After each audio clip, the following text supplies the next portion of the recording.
弟兄姊妹平安，今天是2023年的9月23号。今天的经文是诗篇105篇第1节到第6节，37节到45节，出埃及记第16章22节到30节，马太福音第19章23节到30节。今天要跟大家一起分享的主题是骆驼与针孔。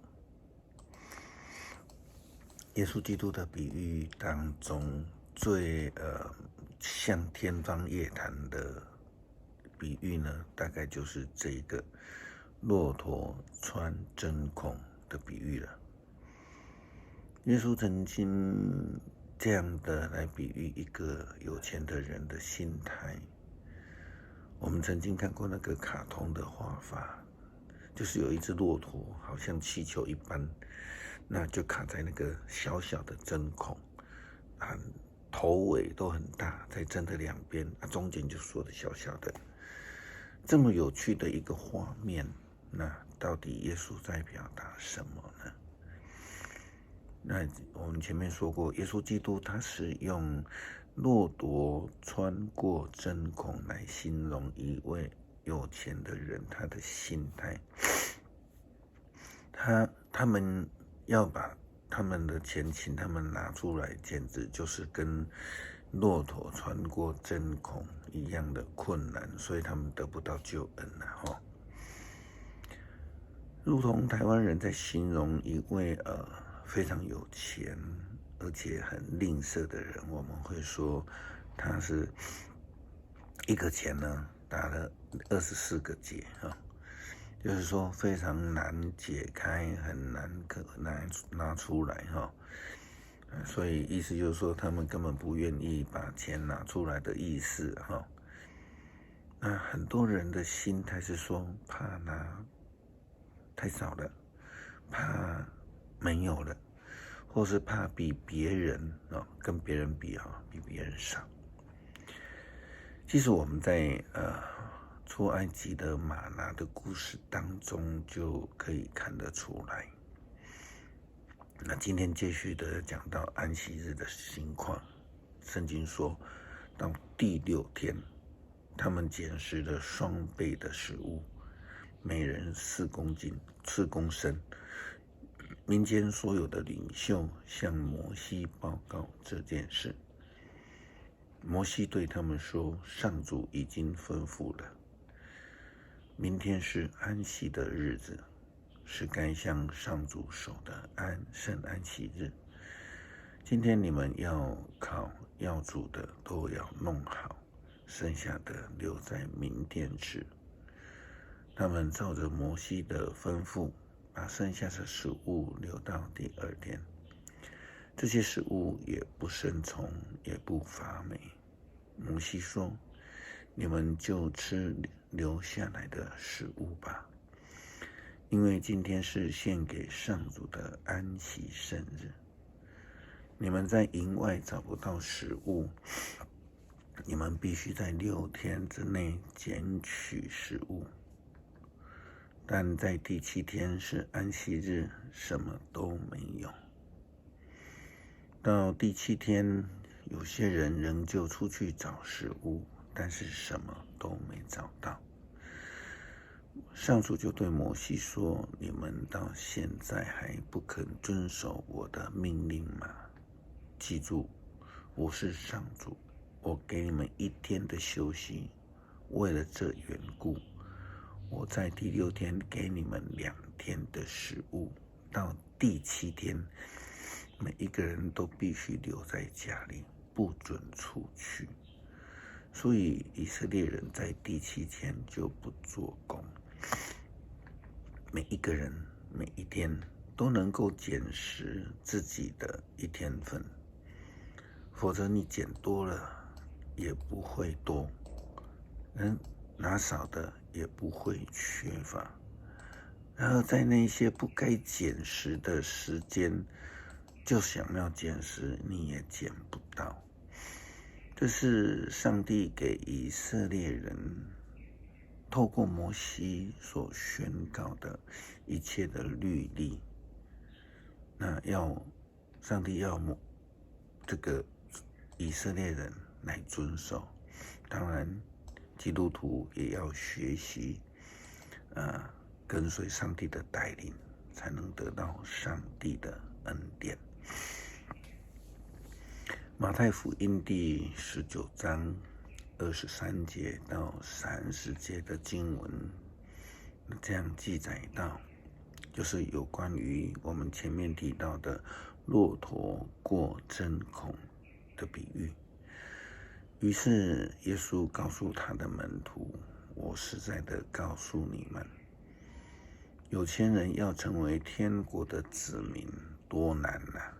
我再告诉你们，有钱人要成为上帝国的子民，比骆驼穿过针眼还要困难。门徒听见这话，十分的惊讶，就问，这样来说，有谁能够得救呢？耶稣注释他们说，人是不能，但在上帝事事都能。这个时候，彼得开口说，你看，我们已经撇下一切来跟从你了，我们将得到什么呢？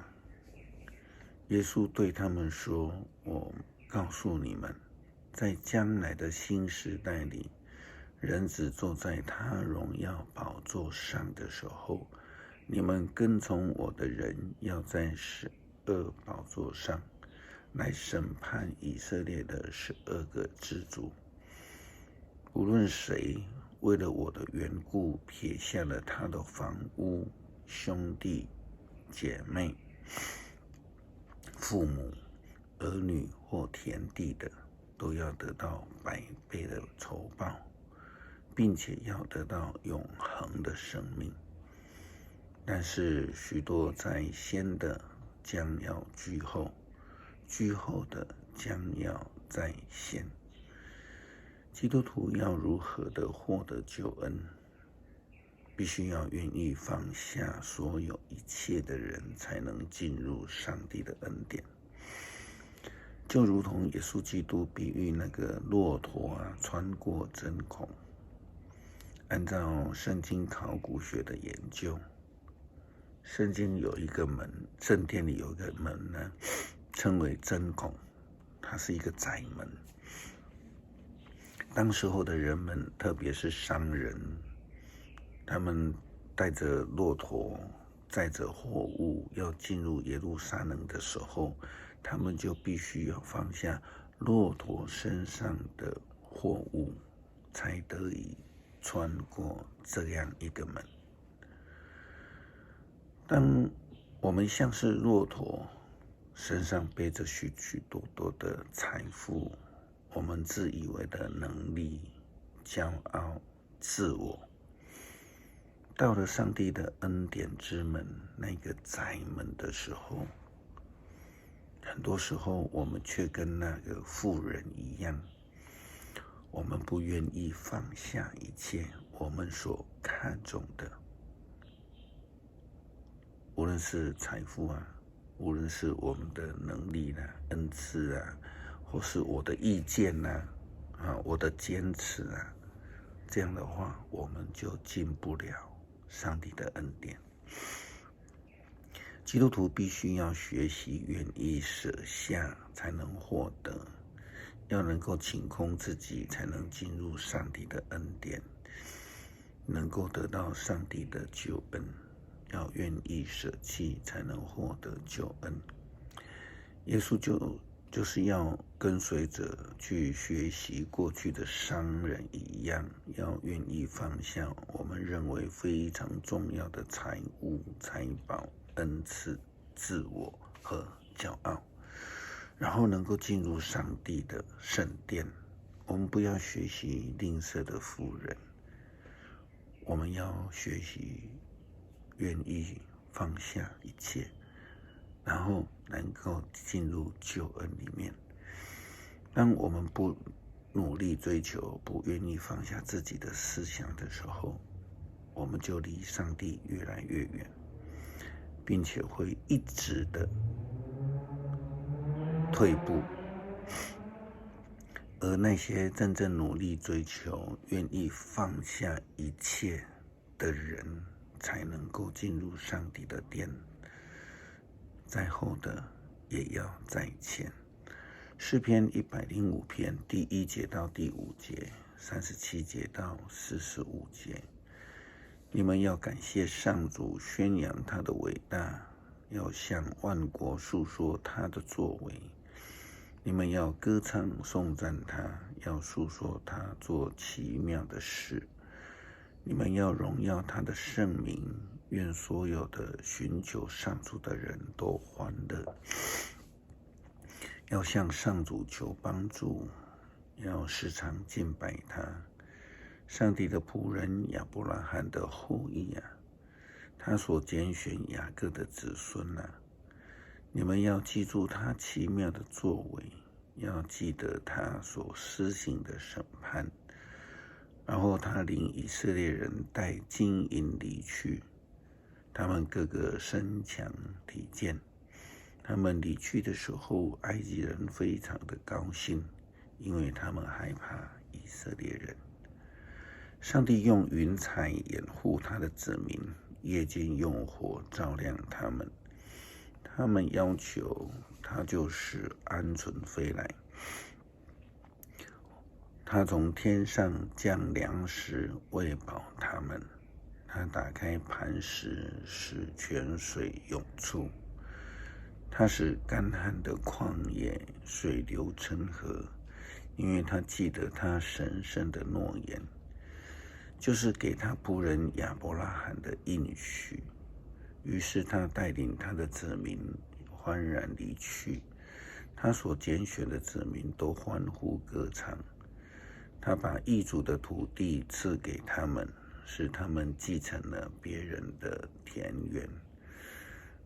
为要他的子民遵守他的法律，施行他一切的诫命，要赞美上主。恳求上帝帮助我们，能够愿意放下我们一切的自傲，我们所看重的财富，清空我们自己，来进入主你的恩典。感谢祷告，奉主耶稣基督的圣名求，阿们。